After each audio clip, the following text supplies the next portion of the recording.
Hello, dear children. How are you all? Fine? Okay. In the last lecture, we have learned the fourth type of direct indirect speech. ચોથો આપણે પ્રકાર જોયો હતો અને એની અંદર 7 વાક્યો મેં કરાવેલા અને 7 વાક્યો કર્યા પછી મેં તમને લગભગ 6 થી 15 અને 1 થી 25 બરાબર એ રીતેના વાક્યોની તમને પ્રેક્ટિસ કરવા માટે આપેલી હતી. એની અંદર કંઈ પણ મૂંઝવણ હોય તો તમે ખચકાશો નહીં. Don't be hesitate to ask any queries. Please share me your query, your confusion, your doubts in the query folder of your application. I am waiting for that. કંઈ પણ સમજ નહીં પડે તમે ક્વેરી મોકલી શકો છો તો મને ખ્યાલ આવશે કે તમે ક્યાં અટકો છો, તમને ક્યાં સમજ પડતી નથી. તમે ક્વેરી જ સેન્ડ નહીં કરશો તો મને ખ્યાલ આવશે નહીં કે તમને સમજ પડી કે નથી પડી. બરાબર છે બાળકો? તો હવે એની અંદર એક આપણે એડિટિંગ કરવાનું છે, એક ઉમેરો કરવાનો છે. જે આપણા ટેન્સીસના જે ચાર્ટ છે જેમાં આપણે ચેન્જ કરેલું હતું એની અંદર આપણે શેલનું શૂટ કરેલું હતું. બરાબર છે? તો એ શેલનું શૂટ તો થશે જ, પણ જ્યારે એ shall I shall be coming tomorrow, બરાબર, કંઈ પણ એવું જો શેલ તમને આપેલું હોય અને ભવિષ્યકાળ જો સૂચવાતું હોય તો એ શેલનું શૂટ નહીં પણ એ શેલનું સીધું વુડ થશે. બરાબર? એટલે એ ટેન્સીસની અંદર તમારે એક લાઇનને એડિટ કરી દેવાની છે કે મોડેલ ઓક્સિલરીઝ તરીકે જ્યારે શેલ હોય ત્યારે એનું ચેન્જ શૂટ થવાનું, વિલનું વુડ થવાનું, કેનનું કુડ થવાનું, મેનું માઇટ થવાનું, મસ્ટનું મસ્ટ જ રહેશે. પણ જ્યારે શેલ એ ભવિષ્યકાળ સૂચવે ત્યારે તમારે એ શેલનું વુડ કરી દેવું, WOULD. વુડનું તો વુડ જ રહેશે, વિલનું પણ વુડ જ રહેશે. ખ્યાલ આવ્યો બાળકો? તો આ રીતે તમારે એટલો ફેરફાર કરવાનો છે, એટલું એડિટ કરવાનું છે, એટલું ઉમેરો કરવાનું છે. ખ્યાલ આવી ગયો?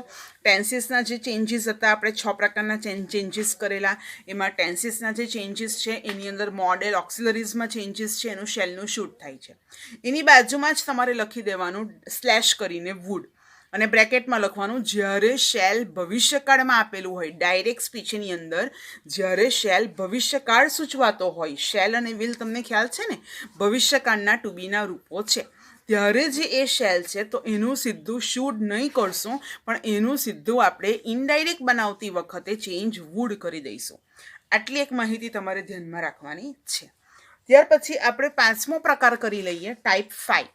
ટાઈપ 5 ખૂબ જ સરળ છે. જનરલ યુનિવર્સલ ટ્રુથ આપણે એનું નામ આપ્યું છે. જનરલ સામાન્ય સત્ય જે પણ હોય, સાર્વત્રિક સત્ય જે સર્વ દ્વારા સ્વીકારી લેવામાં આવેલું સત્ય છે એ સત્ય. યુનિવર્સલ એટલે યુનિવર્સ દ્વારા, આખી દુનિયા દ્વારા એ સ્વીકારી લેવામાં આવેલું છે કે યસ 2 + 2 4 જ થાય.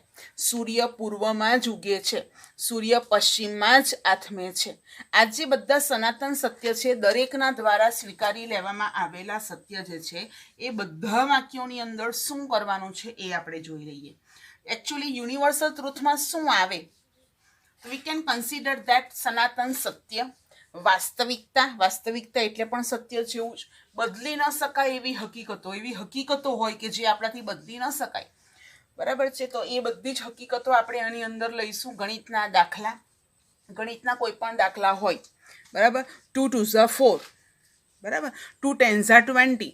તો આ રીતે જે કંઈ પણ તમારા ટેબલ્સ છે, તમારા મેથ્સના સમ્સ છે, એ સમ્સના આન્સર્સ ક્યારેય બદલી ના શકાય. તો એવી કોઈ પણ વાત આપેલી હોય, 2 × 2 = 4, 2 + 2 = 4 જ થાય. તમે ગમે તેટલી ગણતરી કરો, આડી અવળી ઊભી ગમે તેટલી તમે કાઉન્ટિંગ કરો, તો ગણિતના દાખલાના જવાબો નહીં બદલાય. એટલે એની જે કેલ્ક્યુલેશન છે, ટેબલ્સ છે, બરાબર, એની જ્યારે વાત કરવામાં આવે ત્યારે શું કરવાનું? અણુસૂત્રો હોય, વૈજ્ઞાનિક સિદ્ધાંતો એટલે વિજ્ઞાનની કોઈ પણ બાબતો હોય કે વોટર બોઇલ્સ એટ 100°C, બરાબર, વોટર ફ્રીઝીસ એટ 0° ટેમ્પરેચર, બરાબર, 0° ટેમ્પરેચરે બરફ બની જાય અને 100° ટેમ્પરેચરે પાણી બોઇલ થાય. તો આવી જ સનાતન સત્ય હકીકતો વિજ્ઞાનને લગતી છે. એ બધી વિજ્ઞાનને લગતી હોય, એ બધા એક્સપેરિમેન્ટ હોય, એ વિજ્ઞાનના કોઈ પણ ટ્રુથ હોય, એ બધાની અંદર શું કરવાનું છે તે આપણે જોઈએ. ભૌગોલિક રચનાઓ કે પૃથ્વી ગોળ ફરે છે, પૃથ્વી સૂર્યની ફરતે ફરે છે.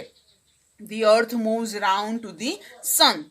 Around the sun. તો એવી ભૌગોલિક રચનાઓ જે કંઈ પણ છે સનાતન સત્ય કહી શકીએ.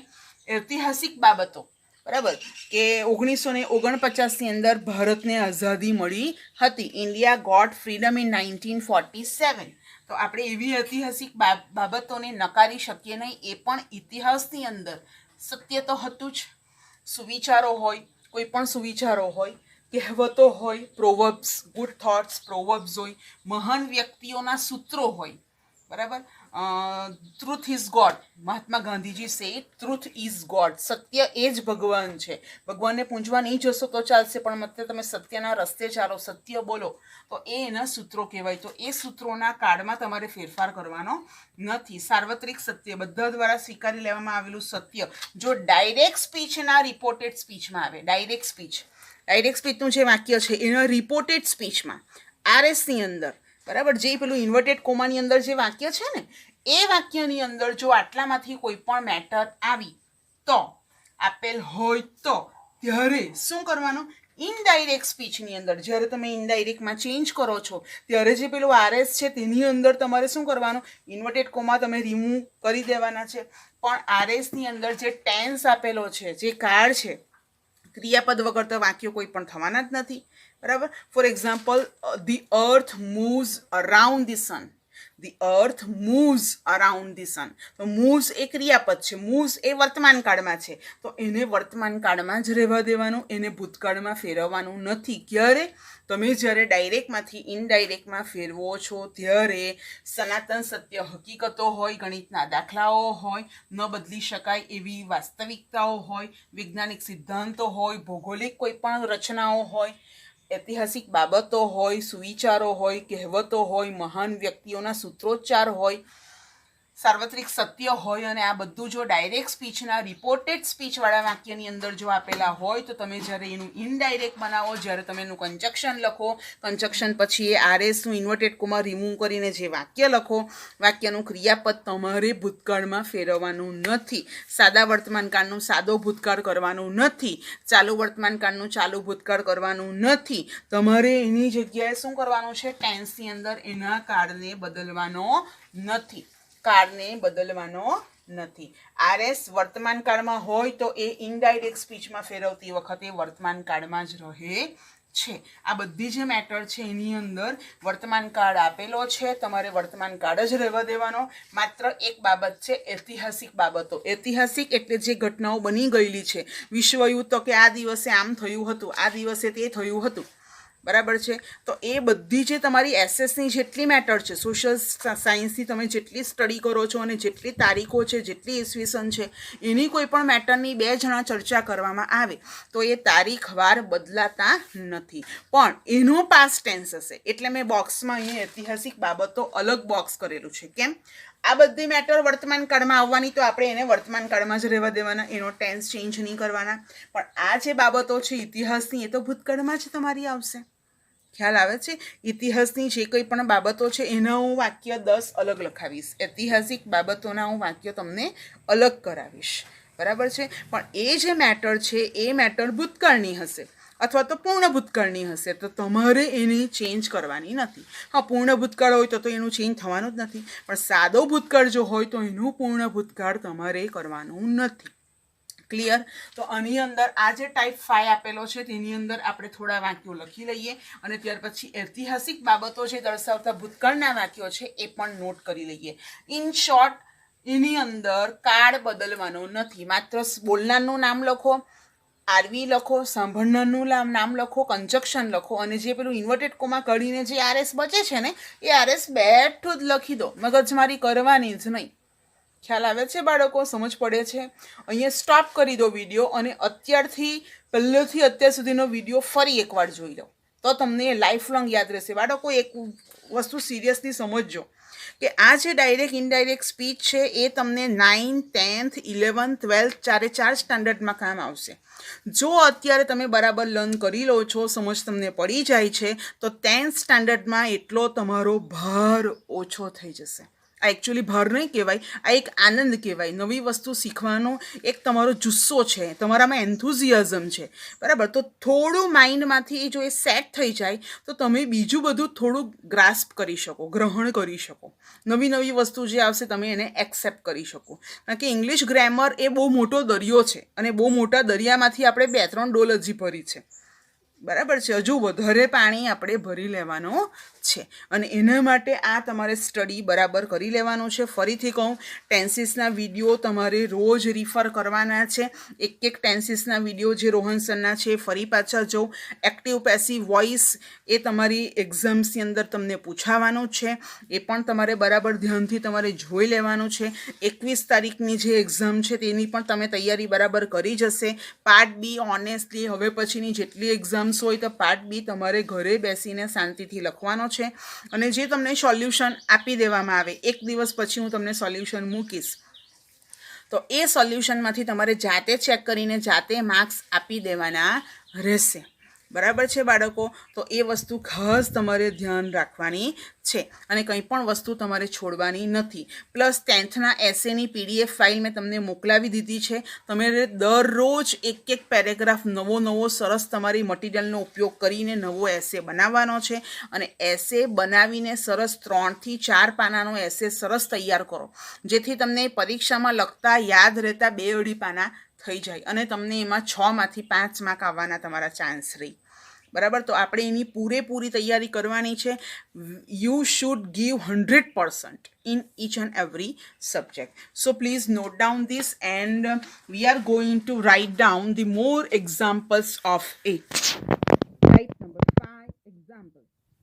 And now see the sentences of general or universal truth.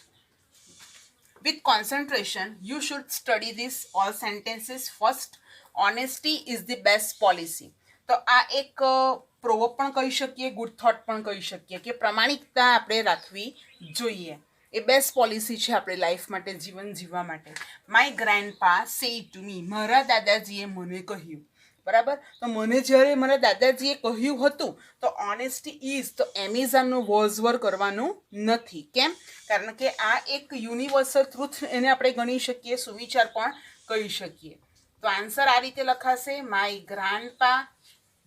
તમારે લખતા જવાના છે આન્સર્સ. સેડ ટુનું અહીંયા ટોલ્ડ થશે. ટોલ્ડની જગ્યાએ તમે એડવાઇસ પણ લખી શકો. તમને કોઈ સલાહ સૂચન આપતું હોય તો એડવાઇઝડ, ઈડી, સજેસ્ટેડ એવું પણ તમે નોટ કરી શકો છો. માય ગ્રાન્ડપા ટોલ્ડ મી. કન્જક્શન્સ તો ધેટ તમારે મૂકવાનો છે. ધેટ, કોમા, ઇન્વર્ટેડ કોમા નીકળી જશે અને એચ, ઓનેસ્ટીનો એચ કેપિટલ જે હતો એ સ્મોલ થઈ જાય. ઓનેસ્ટી ઇઝ ધી, કોઈ બી કાર્ડ બદલવાનું જ નહીં, બેઠું લખી જ દેવાનું વાક્ય. આંખ ખોલીને લખવાનું, હા, આંખ બંધ કરીને લખવાનું નથી. તો આ રીતે વાક્ય આવશે. ગોડ ઇઝ ગ્રેટ, બધા જ જાણે ભગવાન મહાન છે. ભગવાન મહાન હતા એવું કહેવાય? ના, એવું નહીં કહેવાય. My mother said to me, કોઈ પણ આપણને કહે ભગવાન મહાન છે તો છે તો છે, હતા છે અને રહેશે, બરાબર. તો એની જવાબ કઈ રીતે લખાશે? My mother told me that, બોલો જવાબ. હા, સાચો જવાબ. Told me that God is great. જ્યારે વાત પતી ગયેલી હોય ને અને ત્રીજા વ્યક્તિ તરીકે આપણે વાતને સાંભળીએ અને વર્ણન કરવાનો પ્રયાસ કરીએ, તો વર્ણન કરીએ ત્યારે ગોડ મહાન હતા, એ લોકો વાત કરતા હતા ત્યારે, એવું આપણાથી વર્ણન ન થઈ શકે, બરાબર છે. એટલે God is great. An apple a day keeps the doctor અવે, બરાબર. આ પણ એક સુવિચાર તમે કહી શકો છો. હેલ્થ કોન્શિયસ ડોક્ટર એક પેશન્ટને કહે છે. ડોક્ટર પંડ્યા શું કહે છે કે એક સફરજન દરરોજ, an apple a day keeps the doctor અવે, ડોક્ટરથી જ દૂર રાખે. મીન્સ એ એપલ એટલું જ ઇફેક્ટિવ છે, હાઇજેનિક છે, તમે એને ખાઈ શકો છો, એનામાંથી એટલું બધું ન્યુટ્રિશન મળે છે. તો આપણે અહીંયા નોટ કરી શકીએ છીએ ડોક્ટર પંડ્યા. તમે અહીંયા એડવાઇસ પણ લખી શકો છો. એડવાઇઝડ અથવા ટોલ્ડ ધી પેશન્ટ ધેટ, હવે આખું વાક્ય તમારે બેઠું લખી દેવાનું છે. એ સ્મોલ જશે. An apple a day. હવે કીપ્સનું કેપ્ટ કરવાનું નથી. ક્રિયાપદ મૂળ રૂપનું ભૂતકાળનું રૂપ અહીંયા જે છે એ કરવાનું નથી. અહીંયા ઇઝનું વોઝ કરવાનું નથી. અહીંયા ઇઝનું વોઝ કરવાનું નથી. keeps the doctor away. આ રીતે વાક્ય તમારે લખવાના છે. ચોથું વાક્ય, I said to my little brother, મેં મારા નાના ભાઈને કહ્યું, ધી સન ઇઝ હોટ, સન ખૂબ જ ગરમ હોય, and the moon is called, અને મૂન ઠંડો હોય. બરાબર, તો આ એક સનાતન સત્ય હકીકત છે, એટલે આપણે લખી દઈશું આઈ ટોલ્ડ. કોઈક વાર ઇન્ફોર્મેશન આપવાના અર્થમાં ઇન્ફોર્મ પણ તમે લખી શકો. આઈ told or informed my little brother that the sun. આ ઇઝનું આપણે ચેન્જ કરવાનું નથી. કેમ? કારણ કે યુનિવર્સલ ટ્રુથ છે એટલા માટે. The sun is hot and the moon is cold. જો અહીંયા ઇઝ જોઈ શકો છો, અહીંયા ઇઝ જોઈ શકો છો. પછી આપણે કીપ્સ પણ અહીંયા ચેન્જ કર્યું નથી, ઇઝ પણ ચેન્જ કર્યું નથી. બરાબર, તો આ તમારે ખાસ ધ્યાન રાખવાનું છે. પાંચમો પ્રકાર, એટલે વાક્ય આવે એટલે ફટાફટ સોલ્વ કરવા નહીં માંડવાનું. બરાબર, શાંતિથી વાક્યને સ્ટડી કરવાનું. બરાબર છે, સમયનો સદુપયોગ કરવાનો છે. અને આ આપણે 4 વાક્યો જોયા, હજી આપણે વધારે વાક્યો જોઈ રહીએ છીએ અને ધ્યાનથી લખીને સમજી લેવાના છે. Next examples. The students, the earth moves around the sun. Earth move કરે છે કોની ફરતે? સનની ફરતે. Around the sun. SS teacher said. કોના ટીચરે કહ્યું? SS ટીચરે કહ્યું. કોને કહ્યું? સ્ટુડન્ટ્સને કહ્યું. બરાબર, તો સ્ટુડન્ટ્સને કહેવામાં આવેલું છે. તો ટીચરે કહ્યું છે ને, બરાબર, એટલે સાચું છે. આ એક પોઈન્ટ. બીજું, આપણે નોર્મલી વિચારવાનું કે આ સનાતન સત્ય છે, ભૌગોલિક રચના છે, કે ઉપરની જે માહિતી તમને ગુજરાતીમાં લખાવી એમાંથી કંઈક છે? હા, એ છે. એટલે આપણે કન્જક્શન્સ લખીને વાક્ય કમ્પ્લીટ કરવાનું છે. The sun rises from the east and sets in the west. આ બે વાક્યોને છૂટા છૂટા પણ લખી શકાય કે સૂર્ય પૂર્વમાં ઉગે છે અને પશ્ચિમમાં આથમે છે. કોઈ કહે કે નહીં કહે, આ તો સનાતન સત્ય સ્વીકારવું જ રહ્યું. બરાબર, એટલે બોલનારનું નામ, સાંભળનારનું નામ આપણે લખીને આ રાઇઝિસનું રોઝ કરવાનું નથી, સેટ કરવાનું નથી. બરાબર, અહીંયા અર્થ મૂવ્સનું મૂડ કરવાનું નથી, એ યાદ રાખશો. ધી અર્થ ઇઝ રાઉન્ડ, પૃથ્વી ગોળ છે.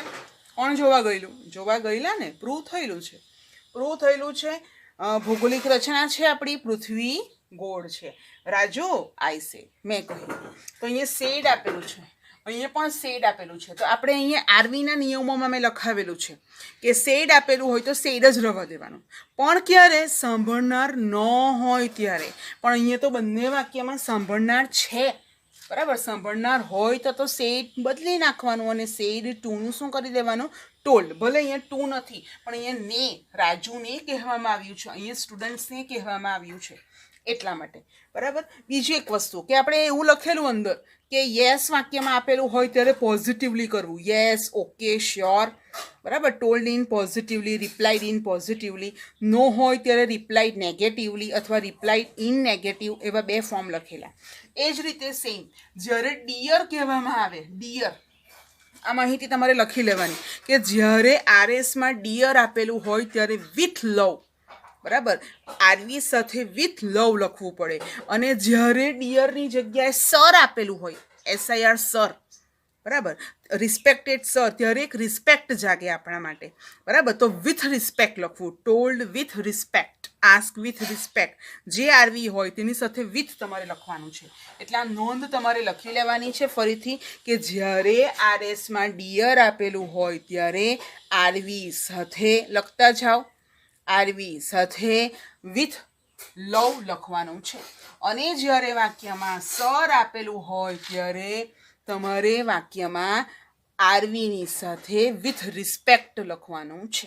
જોઈ લે, આપણે જેમ જેમ વાક્ય આવતા જાય તેમ તેમ નોંધ લખવાની છે. નોંધમાં શું છે દીકરા, તમારી પાસે નોટબુકના 2 માર્જિન છે. એ માર્જિન કોરા જ છે. ટાઇટલ આપ્યું હોય ત્યાર પછીનું એકાદ માર્જિન તો કોરું જ હોય. હવે માર્જિન કોરું જ રહેવાનું, બરાબર છે. તો એ વેસ્ટ જ જવાનું છે. તો ત્યાં તમારે કોઈ પણ નોટ્સ આવી લખી લેવાની. મારી નોટબુક હું જ્યારે બનાવતી ને ત્યારે બધા મારા માર્જિન પણ ભરેલા હોય. શું ત્યાં આપણે ડાન્સ કરીશું માર્જિનમાં? ના. માર્જિન એટલે ઉપરનો જે હંસિયો આપેલો છે એ, બરાબર. એટલે each and every page sides તમારે એને યુઝ કરવાની છે. તમારી નોટબુક છે, તમારી મરજી. હું લખતી એટલે તમારે પણ લખવાનું એવું નથી. આ તમને કહી રાખ્યું છે, બરાબર. પછી તમને એ શું થાય, અંદર બધું ભેગું લખો ને તો એ નહીં વંચાય. અથવા તમારે લીટી ટુ લીટી, line to line, word to word you should read. But માર્જિનમાં હોય તો તમે તરત જ તમને હાઇલાઇટ થશે અને વાંચવાનું મન થશે. ઓકે, ચાલો આપણે વાક્ય નોટ કરી લઈએ. S capital, SS social science, teacher બોલનારનું નામ આવી ગયું છે. સેડ, ડિયર સ્ટુડન્ટ્સ, તો આપણે લખી દઈશું told students with love. Conjunction તરીકે ધેટ, વિથ લવ ધેટ. હવે આખું વાક્ય બેઠું એમનું એમ. ધી અર્થ મૂવ્સનું મૂડ કરવાનું નથી. કેમ? ભૌગોલિક રચના છે એટલા માટે. Around the sun. Full stop. Inverted comma over કરશું ના, રિમૂવ થશે. નેક્સ્ટ ક્યાં આવ્યા? Yes, the teacher said to us. તો આન્સર લખીશું ધી ટીચર સેડ ટુનું ચેન્જ ટોલ્ડ. મેં તમને કહ્યું તેમ ટોલ્ડની જગ્યાએ તમે એડવાઇસ લખી શકો છો. વાક્યમાં પ્લીઝ આપેલું હોય તો રિક્વેસ્ટેડ લખી શકાય. સૂચનો આપ્યો હોય તો સજેસ્ટેડ લખી શકાય. અસર્ટિવ સેન્ટેન્સમાં પણ તમે લખી શકો છો. માહિતી આપવાના સંદર્ભમાં હોય તો ઇન્ફોર્મ્ડ કરી શકાય. ઇન્ફોર્મ્ડ આવું તમારે અહીંયા લખવું હોય તો તમે લખી શકો છો. The teacher told us that the sun rises નો રોઝ કરવાનો નથી. The sun rises from the east and sets in the west. કોઈ પણ દિશા હોય ને, ઈસ્ટ, વેસ્ટ, નોર્થ, સાઉથ, એમાં ધી આર્ટિકલ કમ્પલસરી આવે. નદીઓના નામની આગળ ધી આર્ટિકલ કમ્પલસરી આવે. સંગીતના સાધનોમાં ધી આર્ટિકલ કમ્પલસરી આવે. પર્વતોના નામની આગળ ધી આર્ટિકલ કમ્પલસરી આવે. આયર્લેન્ડના નામની આગળ ધી આર્ટિકલ કમ્પલસરી આવે. હોલી બુક્સ એટલે the Bhagavad Gita, the Ramayana, the Mahabharata, બરાબર. આ બધી હોલી બુક્સ કહેવાય. પવિત્ર ધર્મગ્રંથો હોય એ બધા. ધી બાઇબલ, ધી કુરાન, તો એમાં બધામાં ધી આર્ટિકલ આવે. ત્યાર પછી નદીઓના નામની આગળ ધી આર્ટિકલ આવે. એકની એક વાત વારંવાર કહેવામાં આવે ત્યારે ધી આર્ટિકલ આવે. આખી જાતિ અથવા સમૂહની વાત કરવામાં આવેલી હોય, બરાબર, ત્યારે ધી આર્ટિકલ આવે. કાવ ઇઝ યુઝફુલ, તો ધી કાવ ઇઝ યુઝફુલ. એક જ કાવ યુઝફુલ નથી, બધી જ કાવ યુઝફુલ છે, તો the cow is useful. Nationality, the Indian, the Australian, the American, તો એની આગળ ધી આર્ટિકલ આવે. USA અને USSR, USA અને USSR, આ બે દેશના નામની આગળ ધી આર્ટિકલ કમ્પલસરી આવે. બાકી કોઈ પણ દેશના નામની આગળ ઝીરો આર્ટિકલ આવે. કોઈ પણ આર્ટિકલ લાગતો નથી. કોઈ પણ ગામના નામની આગળ કોઈ પણ આર્ટિકલ લાગતા નથી, ઝીરો આર્ટિકલ. શહેરના નામની આગળ ઝીરો આર્ટિકલ. કોઈ પણ દેશના નામની આગળ ઝીરો આર્ટિકલ, એક્સેપ્ટ, સિવાય કે USA અને USSR. તો આ બેની આગળ જ માત્ર તમારે ધી આર્ટિકલ લગાવવાનો છે. આપણે ફંક્શન વર્ડ્સ જોઈશું ને ત્યારે આપણે આ આર્ટિકલ્સના પોઈન્ટ્સ જોઈ લઈશું. ચાલો. આઈ ટોલ્ડ રાજુ, રાજુ સાંભળનાર છે, આઈ બોલનાર છે, આઈ સેડ એટલે આઈ આવશે, સાંભળનાર રાજુ છે. The earth is round, Raju, I said, તો રાજુએ સાંભળ્યું, બરાબર છે, એટલે સાંભળનાર રાજુ છે. સાંભળનારના નામ પછી કંજક્શન ધેટ. વાક્યની અંદર ઇઝનું વોઝ આપણે કરવાનું નથી. ભૌગોલિક રચના છે, આપણાથી બદલી નહીં શકાય. આજે રાઉન્ડ તો કાલે ચોરસ તો પરમ દિવસે લંબગોળ એવું થોડું બને. રેક્ટેંગલ, ટ્રાયેંગલ એવા શેપ્સ બદલાશે? No, only one shape of earth is round. I told Raju that the T small કરી દેવાનો, ધી અર્થ ઇઝ રાઉન્ડ. બાળકો એક બીજી જનરલ માહિતી તમને હું આપું સાથે. તો આઈ અહીંયા આપણે ટી સ્મોલ કરી દીધો બરાબર, પણ આઈ જો હુંને માટે વપરાયો છે તો આઈ તમે આગળ લખો કે વચ્ચે લખો, હંમેશા કેપિટલમાં જ આવે. એસેની અંદર તમારે ખાસ એ ધ્યાન રાખવાનું કે કોઈ પણ જગ્યાએ આઈ કેપિટલ આવે. બાળકો બીજી એક વસ્તુ એટલે કે લેંગ્વેજીસની અંદર જ્યારે રાઇટિંગ તમે કરો છો ત્યારે રાઇટિંગની અંદર બહુ બધી કેરફુલનેસ રાખવાની છે. First punctuation marks, full stop, comma, exclamation mark, આ બધી વસ્તુની કાળજી રાખવાની. બીજું સ્પેલિંગ એરર આવીને એટલે પેલા ચેકરનું મગજ જાય. સ્પેલિંગ એરર આવી એટલે ગમે તેટલા માર્ક્સ એ કાપી શકે. એટલે લેંગ્વેજીસની અંદર આ વસ્તુ ખાસ ધ્યાન રાખવાની. બીજું થર્ડ, ક્લીન એન્ડ નીટ.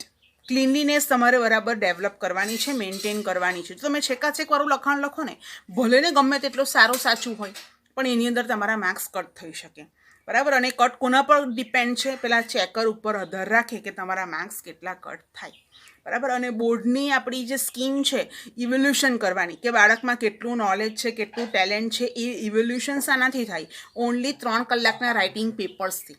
આખું 1-1.5 વર્ષ તમે 9મામાં પણ અત્યારે 10માની તૈયારી કરી રહ્યા છો બરાબર. તો તમે 9માંથી 10માની તૈયારી કરો છો તો 10માના આપણે 3 કલાક, માર્ચની એક્ઝામ્સના 3 કલાક માટે આખું વર્ષ આપણે મહેનત કરીએ. કેટલા દિવસો આપણા મહેનતના જાય, કેટલા પેપર્સ આપણે લખીએ, કેટલા વિડીયોઝ આપણે જોઈએ, કેટલું રિવિઝન આપણે કરીએ, અને એનું ઇવોલ્યુશન માત્ર 3 કલાકમાં જ બરાબર. તો આ આપણે એક્સેપ્ટ કરવું જ રહ્યું. તમારું ઇવોલ્યુશન ઓરલી પણ કરવું જરૂરી છે, હું એવું માનું છું.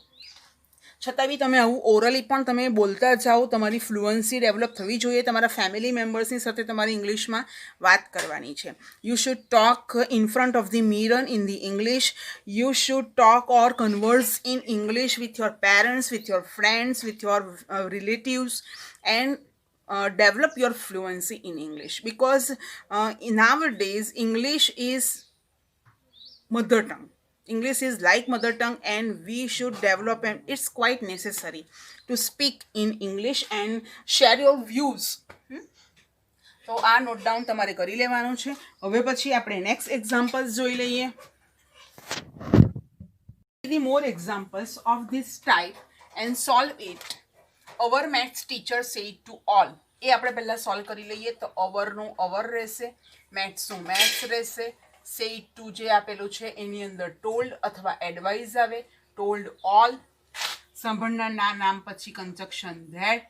2 2s are 4. અહીંયા આપણે 2 2s ને છે ને આપણે શું કરી દઈએ ખબર? 2s, 2 1s 2, 2 2s 4, 2 3s 6. આ રીતે આપણે જે ટેબલ બોલીએ છીએ ને તો એ રીતે 2s કરી દઈએ. ઝ તો SR આવે. 2 આ રીતે એને ઝ કરી દેવામાં આવે છે, બોલવા માટે સરળતા રહી એટલા માટે. But right is 2 2 is are 4. તો અહીંયા that our maths teacher told all that. તો અહીંયા આરનું આપણે વર કરવાનું નથી. 2 2s are 4 બરાબર છે, એ આપણે ચેન્જ કરવાનું નથી. ખ્યાલ આવે બાળકો? Okay. Ansua ma'am said to the pupils 2 and 2 makes 4. અહીંયા makes પણ લખાય અને make પણ લખાય, બંને સાચા છે બરાબર. તમે એને બહુવચનમાં લેવ છો તો make લખાય, અને 2 and 2 આખું એક સાથે લેવ છો, 2 and 2 એક ફ્રેશ તરીકે આખું સાથે લેવ છો ત્યારે તમે એને make કરી શકો છો બરાબર છે. makes અને make, makes અને make. તો અહીંયા આન્સર આપણે લખી દઈશું. Ansuya ma'am told the pupils that two and two makes four. બરાબર, મેક અથવા મેક જે લખો તે. અવર સાયન્સ ટીચર એટલે મતલબમાં કાર્ડમાં ચેન્જ નહીં કરવાનો. બરાબર, our science teacher said to us, તો એને આપણે ચેન્જ કરી દઈએ પહેલા. Our science teacher told us that pure water freezes નું ફ્રોઝ નથી કરવાનું. freezes at 0 degree Celsius. તો આ 0 ડિગ્રી સેલ્સિયસને આપણે અહીંયા લોંગ ફોર્મમાં આ રીતે લખ્યું છે, તમને એ ખ્યાલ રહે એટલા માટે. બરાબર, તમારે એનું કંઈ અહીંયા લોંગનું તમારે શોર્ટ નથી કરી દેવાનું, પણ તમને નોલેજ મળે, સ્પેલિંગ મળે એટલા માટે લખેલું છે. There are 12 months in a year. વર્ષના 12 મહિના હોય છે. તો આ રીતે વર્ષના દિવસ, વર્ષના કલાકો, બરાબર, વર્ષના એક અઠવાડિયાના દિવસો, વર્ષના અઠવાડિયા, આ બધું સનાતન સત્યની અંદર આવી શકે. એટલે તમે એની અંદર એ કાઉન્ટ કરી શકો એટલા માટે આ વાક્ય તમારી સમક્ષ લખેલું છે. માય સિસ્ટર ગાઈડેડ મી. અહીંયા ગાઈડેડ લખેલું છે, તમને માટે નવું નોલેજ મળે એટલા માટે. બરાબર, આ બધા વાક્યો દીકરા મેં જાતે બનાવ્યા છે. હા, મેં કોઈ પણ બુકમાંથી કંઈ કોપી કરીને તમને આપી દીધા નથી. હા, રિવિઝન માટે હું બુકના સેન્ટેન્સીસ તમને આપું છું, પણ આ જે એક્ઝામ્પલ્સ કરાવું છું એ હું મારી રીતે કરાવું છું, કારણ કે એવું માનું છું કે ગ્રામરના દરેક વાક્ય હોય એ ઇટ સ્પ્રુંગ્સ વિધિન યુ, તમારી અંદરથી એ નીકળવા જોઈએ. My sister guided me that there are 12 months in a year. Months in a year. બરાબર, તો આ વાક્ય તમારે લખી લેવાના છે. હવે આપણે આ 11 વાક્યો થઈ ગયા. હવે આપણે 4-5 વાક્યો યુનિવર્સલ ટ્રુથની અંદર ઐતિહાસિક ઘટનાઓના જોઈ લઈએ છે. ડિયર સ્ટુડન્ટ્સ, આપણે એક બોક્સની અંદર જોયેલું હતું ઐતિહાસિક બાબતો કે ઘટનાઓ. તો એની અંદર શું થાય, તો કે એની અંદર આ ભૂતકાળનું ક્રિયાપદ કે ભૂતકાળનું ટુ બીના રૂપો હોય. બરાબર, તો સાદો ભૂતકાળ હોય અથવા તો પૂર્ણ ભૂતકાળ હોય. બરાબર, સાદો ભૂતકાળ પેસિવ અને સાદો ભૂતકાળ. તો આ રીતેના જે વાક્યો છે તો એને પૂર્ણ ભૂતકાળમાં આપણે કાળ બદલવાનો નથી. કેમ? કારણ કે ઇતિહાસની અંદર પણ આ સનાતન સત્ય છે. તો આવી રીતે એસએસની કોઈ પણ ઈસવીસન યર સાથેની કોઈ પણ માહિતી આવતી હોય, સનાતન સત્ય હોય, ઐતિહાસિક ઘટના હોય, તો એના કાળમાં પણ ફેરફાર કરવાનો નહીં. પૂર્ણ ભૂતકાળ હોય તો આપણે પૂર્ણ ભૂતકાળ જ રાખવાના છે, એમાં તો કોઈ ચેન્જ જ નહીં થશે. પણ જો આ રીતે સાદો ભૂતકાળ હોય ગોટ, તો આપણે હેડ ગોટન કરવાનું નથી.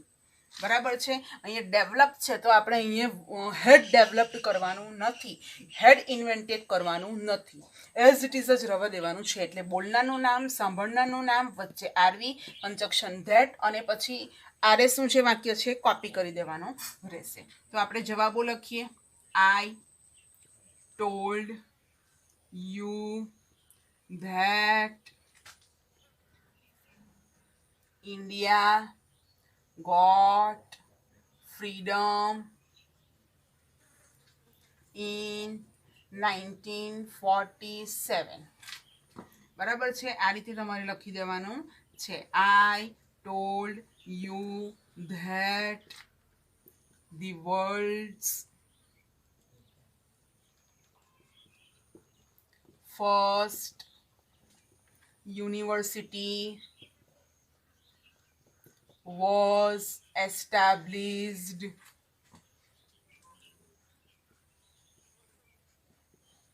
in Takshashila.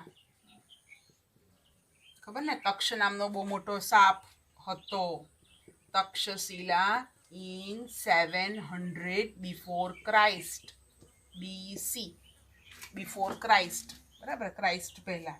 Chess develop out of Chaturanga. Chaturanga is the game of gambling, one kind of this mischievous game during the Gupta empire in India. ઇન્ડિયાની અંદર એનું ફાઉન્ડેશન થયેલું હતું. I told you that પછીનું આખું વાક્ય બેઠું એમ જ લખી દેવાનું તમારે. Chess developed out of Chaturanga during the Gupta age. During the તમારે અહીંથી બેઠું સારા અક્ષર કોપી કરવાનું છે. મારા જેવા અહીંયા અક્ષર તમારે કાઢવાના નથી. બરાબર બાળકો, સમજ પડે છે તમને? ઓકે, બોલનાનું નામ સુધી કાઢીએ. ધી ટીચર, સ્ટુડન્ટ્સને કહે છે the teacher told the students that. ખબર છે ને? આ તો આર્યભટ્ટે શૂન્ય અને અંકોની શોધ આપણા ભારત દેશની અંદર કરેલી હતી. Aryabhata invented 0 and numbers. 0 and numbers. Inverted comma over કરશું નહીં. એની જગ્યાએ જોઈ લો બધા વાક્યમાં છેલ્લે બ્લેક કલરના વાક્યમાં બધે ફૂલ સ્ટોપ છે. તો બાળકો આપણે આ વાક્યો લખી લીધા છે. હા, હું ખસી જાઉં છું, તમારે લખી લેવાનું છે, પણ પીડીએફમાંથી લખી લેવો. તો અસર્ટિવ સેન્ટેન્સીસ આજે આપણા કમ્પ્લીટ થયા છે. બરાબર, હવે ધ્યાનથી તમારે સમજવાનું છે. હજી હું તમને મોર પ્રેક્ટિસ આની સાથે અટેચ કરું છું. હવે આવતા લેક્ચરની અંદર આપણે ઇન્ટ્રોગેટિવ સેન્ટેન્સીસ કરીશું. ઓકે સ્ટુડન્ટ્સ, ફરી પાછા વહેલા મળીએ. નોટબુક બધી કમ્પ્લીટ રાખજો. અમે તમને શાળાની અંદર કોઈ પણ દિવસ નોટબુક ચેક કરવા માટે બોલાવી શકીએ છીએ. બરાબર છે? એટલે નોટબુક ચેક કરી રાખજો. કન્ટેન્ટ પાવર રેડી રાખજો. Have a nice day. By.